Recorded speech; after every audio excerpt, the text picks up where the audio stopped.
Movie అసలు ఇంకా చెప్పాలంటే మన మెయిన్ అయితే అనిరుద్ గారికి అయితే దండగా సూపర్ బ్యాక్గ్రౌండ్ మ్యూజిక్, ప్రతి యాక్టర్ సూపర్ గా చేశారు. ఓవరాల్ చాలా చాలా బాగుంది మూవీ. డెఫినెట్ గా చాలా హిట్ అవుతుంది.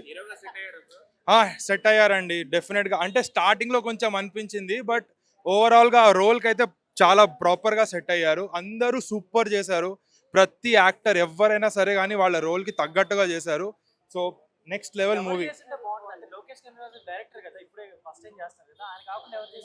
లేదండి, ఇప్పుడు అట్లా చెప్తే అది ఇంజస్టిస్ అవుతుంది. వాళ్ళ రోల్ కి వాళ్ళు కరెక్ట్ గా చేశారు. సో అంతే. అది అంటే అరే సెకండ్ హాఫ్ లో అంటే వస్తారు కానీ అందరు, నేను చెప్తున్నా కదా, ఎవరి రోల్ కి వాళ్ళు, హీరోయిన్ కానీ విలన్ కానీ ఎవ్వరంటే వాళ్ళు సూపర్ గా చేశారు. అంతే. మైండ్ బ్లోన్ మూవీ, అసలు సీరియస్ గా సూపర్ మూవీ ఉంది. అసలు ఫస్ట్ నేను లోకేష్ కనకరాజ్ గారేమో అనుకున్నా. అంటే ఆ టెంప్లెట్ ఉంది, అంటే విక్రమ్ లో ఎట్లయితే చూసామో బ్యాక్గ్రౌండ్ మ్యూజిక్ కానీ ఇది కానీ అంత ప్రాపర్ గా మొత్తం మిక్స్ అయిందండి. సూపర్, అసలు best, one of the best. Main Instagram లో ఏదైతే చూస్తామో దానికంటే ఇంకా మంచి బ్యాక్గ్రౌండ్ మ్యూజిక్ ఉంది దీంట్లో. సూపర్. రియాలిటీ దగ్గరలో పోయినామా మనమేనా? అసలు సినిమా స్టోరీ జరిగేది నా స్టోరీ అన్నట్టు ఉంది. సేమ్ డీసీ సినిమా చూస్తున్నంత సేపు ఇది నా స్టోరీ అను, ఇది నా సినిమా అన్నట్టుగా నేనైతే ఫీల్ అయిపోయినా. కాబట్టి సినిమాని ఒక వన్ టైం వాచింగ్ చేయండి. ఈ సినిమా తమిళ్, హిందీ, తెలుగు, కన్నడ ప్రతి భాషలో ఒక పెద్ద హిట్ అవుతుంది. ఏ పాయింట్ మీకు నచ్చిందండి? అవుతుంది అదే. ఇందులో ఈ సినిమాలో ఏ పాయింట్ మీకు బాగా నచ్చింది? సినిమాలో ఏం పాయింట్ అంటే ఒక పేదవాళ్ళకి అన్యాయం, పేదవాళ్ళకి అన్యాయం చేస్తుంటే మనం ఎందుకు సైలెంట్గా ఉండాలి? మన చేతిలో కూడా మనం అధికారం లాక్కోవాలి. మనకేం తక్కువ? మనలో ధైర్యం ఉంది, మనం కూడా వాళ్ళని చంపగలం. అంటే మనకి ఎవరన్నా చెడు చేసి వాళ్ళని చంపాలంతే. మనల్ని కూడా చంపడానికి వస్తే వాళ్ళని మనం తిరిగి చంపేయాలనేది ఈ సినిమాలో. అదైతే బాగుంది. నాకు అదైతే చాలా బాగుంది. నాకు అలాంటివి కావాలి. పోలీస్ స్టేషన్లో పోయి కొట్టి బయటకు రావడం, అబ్బా ఇలాంటివి కావాలి. కాబట్టి లోకేష్ కనకరాజు అయిన డైరెక్టర్ కానీ కాదు, హీరోగా కూడా పర్ఫార్మెన్స్ చింపేశాడు. అనిరుద్ధ్ గారి మ్యూజిక్ అయితే అబ్బా ఏముంటదనా. అనిరుద్ధ్ అన్న చూడడానికి సన్నగా బక్కగా ఉంటాడు కానీ మ్యూజిక్ మాత్రం ఎరగదీయాల్సింది అంతే. సినిమా థియేటర్లో చూసినంతసేపు ప్రతి క్షణం సస్పెన్స్, థ్రిల్లర్ అంటే షాక్ అయిపోయాను. కాబట్టి ఈ సినిమా ఒక పెద్ద బ్లాక్ బస్టర్ హిట్ అవ్వాలి. తెలుగు, తమిళ మొత్తం ఇండియా వరల్డ్ మొత్తం ఈ సినిమాకి ఒక 50,000 కోట్లు రావాలని నేను మనస్ఫూర్తి కోరుకున్నాను. ఈ సినిమా చూడండి. ఏందే ఆ స్పైడర్ మ్యాన్ రావచ్చు ఏమో చెప్పలేం కదా. ఏ సినిమాని మనం ఆపలేం కదా, ఏమో చెప్పలేం. ఈ సినిమాకే జనాలు అందరూ వచ్చి చూసిపోతే ఏమో చెప్పలేం కదా. ఒకవేళ ప్రపంచంలో ఉన్న జనాలు అందరూ డీసీ సినిమా వచ్చి చూస్తే చెప్పలేం కదా. ఏ సినిమాకి ఎవరు వస్తారో ఎవరు చూస్తారో ఏవి చెప్పలేం. సినిమా బాగుండాలి, పర్ఫార్మెన్స్ బాగుండాలి, కంటెంట్ బాగుండాలి. కాబట్టి ఈ సినిమా కంటెంట్ ఉంది కాబట్టి ఈ సినిమా ఒక పెద్ద ఇంట్రెస్ట్ హిట్ అవుతాయి. కాబట్టి ఈ సినిమాకి 1,00,000 కోట్లు టార్గెట్ అవుతాయి. డీసీ మేము మాత్రం నిజంగా చెప్తున్నా, అద్దర కొట్టేసిన డైరెక్టర్ ముందుగా హ్యాట్సాప్ చెప్పాలి. అంత కొత్తగా తీసిన సినిమా మాత్రం ఒక డిఫరెంట్ యాంగిల్. అంటే అసలు నిజంగా చెప్తున్నా, ఇలాంటి సినిమా చూడక చాలా రోజులు మిస్ అయింది అనుకున్నాము. మళ్ళీ ఇలా చూసినాక చాలా హ్యాపీగా ఫీల్ అయినా. అంత బాగుంది నిజంగా చెప్తున్నా. ముందుగా డైరెక్టర్ హ్యాట్సాప్ చెప్పాలి. హీరో గారు కూడా ఎక్కడ తగ్గలే. అంత ఫైట్ సీన్స్ చాలా సూపర్ గా ఒక డిఫరెంట్ యాంగిల్ చూపించిండు డైరెక్టర్ గారికి. అంత కొత్తదనం చూపించిండు. చెప్పాలంటే నిజంగా చెప్తున్నా, చాలా మనం మిస్ అయిపోయినాం ఇలాంటి సినిమాలు చూడక. మళ్ళీ డీసీ నుంచి మళ్ళీ ఒక కొత్త యాంగిల్ చూసినాం. హీరో గారికి కానీ మన హీరోయిన్ గారికి కానీ ప్రతి ఒక్క బ్యాక్గ్రౌండ్ మ్యూజిక్ కానీ స్క్రీన్ ప్లే కానీ అదర కొట్టేసిండు. ఎక్కడ కూడా తగ్గలే. సినిమా మాత్రం పెద్ద బ్లాక్ బస్టర్ అని చెప్పొచ్చు. ఈ సినిమా పెద్ద స్థాయికి వెళ్తుంది. అంత కొత్తతనం తీసుకొచ్చిన డైరెక్టర్ గారు. ఈ సినిమా మాత్రం నిజంగా చెప్తున్నా, రాసి పెట్టుకోండి, మళ్ళీ ఒక బ్లాక్ బస్టర్ అని చెప్పొచ్చు. మంచిగా పాటలు ఎలా అనిపించాయండి? పాటలు కూడా కొత్తతనం ఉంది.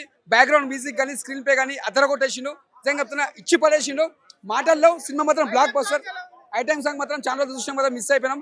ఇంట్లో బాగా చూపించారు. ఐటమ్ సాంగ్ సూపర్ ఉంది. సినిమా మాత్రం బ్లాక్ బస్టర్, రాసి పెట్టుకోండి, సూపర్. ఒక్కొక్క క్యారెక్టర్ కి హీరో హీరోయిన్ అని కాదు, ప్రతి క్యారెక్టర్ కి ఇంపార్టెన్స్ ఉందన్న. ఎవ్రీ క్యారెక్టర్ ఒక్కటే ఒక లైన్ చెప్తా. ఒక సింగిల్ లైన్లో చెప్పాలంటే డైరెక్టర్స్ ఫిలిం అన్న. అంటే ఒక డైరెక్టర్ ఇక హీరో అయ్యి మన తెలుగులో కూడా లాంచ్ అయ్యారు, కానీ ఇంత వైలెంట్గా లాంచ్ కాలేదు. నెక్స్ట్ లెవెల్లో చేశారన్న లోకేష్ కనకరాజు అయితే. అసలు అన్ఎక్స్పెక్టెడ్గా మూవీ చూడడానికి వచ్చాం. మనం ఆయన క్యారెక్టర్ ఒక్కటే మనం ఎక్స్పెక్ట్ చేస్తాము, కానీ ఇందులో మొత్తం బిర్యానీ దొరుకుతుంది మనకి. ఫస్ట్ హాఫ్ అంతా ఒక లెవెల్ ఉంటుంది, సెకండ్ హాఫ్ తీసుకెళ్ళిపోతుంది. అసలు లెగం మనం స్క్రీన్ ఇట్లా తిప్పితే ఏమైపోతుందో అనిపిస్తుంది. అంత నెయిల్ గ్రిప్పింగ్ పెట్టాడు. స్టోరీ చాలా మంచిగా ఉంది సినిమా అయితే. Direction next level. ప్రతి ఒక్క షాట్, ప్రతి ఒక్క frame Vamika Gabbi next level అన్న. ఆమె వన్ ఆఫ్ ది హీరో అని చెప్పుకోవచ్చు స్టోరీకి. ఆమె వామికా గబ్బి ఆమె రోల్ ఉందన్న లోకేష్ కనకరాజ్ కంటే కూడా ఆమె జీవించేసినారన్న. వామికా గబ్బి మొత్తం ఆమె స్టోల్ చేసినారన్న. నేనైతే 5కి 4.5 ఇస్తా. అస్సలు డిసప్పాయింట్ అనేదే లేదు. కంపల్సరీ కనెక్ట్ అవుతారు. జెన్యున్గా చెప్తున్నా. నేను కూడా ఎన్నో మూవీస్ చూసా అని నేను ఫస్ట్ టైం ఇట్లా మైక్ పట్టుకొని చెప్తున్నాను. ఎందుకంటే చాలా బాగా కనెక్ట్ అయ్యా. కనెక్ట్ అవుతుంది మీకు కూడా, ఎందుకంటే ఎమోషనల్గా కనెక్ట్ అవుతారు. ప్రతి ఒక్క అంటే మనకి ఇంతకుముందు ఏంటంటే లోకేష్ కనకరాజు మొత్తం ఈ సినిమాలు తీస్తాడు ఇట్లా మొత్తం లోకేష్ కనకరాజ్ గారు మొత్తం ఈ డ్రగ్స్ కి సంబంధించిన సినిమాలు అది ఇది అని అనుకుంటాం. కానీ ఈ సినిమా కొత్తగా ఉందన్న. ఎమోషనల్ గా కనెక్ట్ అవుతారు.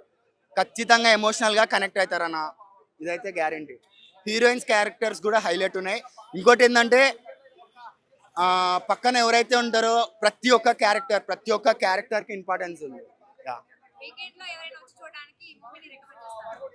కంపల్సరీ అందరు చూడొచ్చు. ఈవెంట్ ఫ్యామిలీ అంతా మనం అనుకున్నంత అలా అయితే ఏం లేదు, కానీ గలీజ్ గేమ్ లేదు. ఫ్యామిలీతో కూడా చూడొచ్చు. ప్రతి ఒక్క ఆడియన్స్ సాటిస్ఫై అవుతాడు. వర్త్ వర్మ.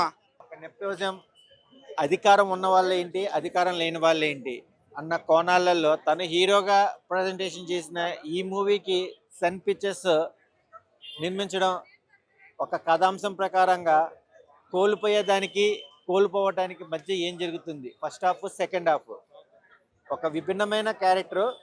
అనిరుద్ మ్యూజిక్ కూడా ఒక అద్భుతంగా ఉంది. బ్యాక్గ్రౌండ్ మ్యూజిక్ మనం ప్రశ్నించాలంటే అధికారం ఉన్నా అధికారం లేకపోయినా వచ్చే ఆన్సర్ ఎలా, ఆ నెగిటివ్ని పాజిటివ్గా మారిస్తే ఏంటి అనేది సినిమా అయితే మోరల్గా చెప్పాలంటే ఒక నెపోటిజం కోణంలో వెళ్ళింది.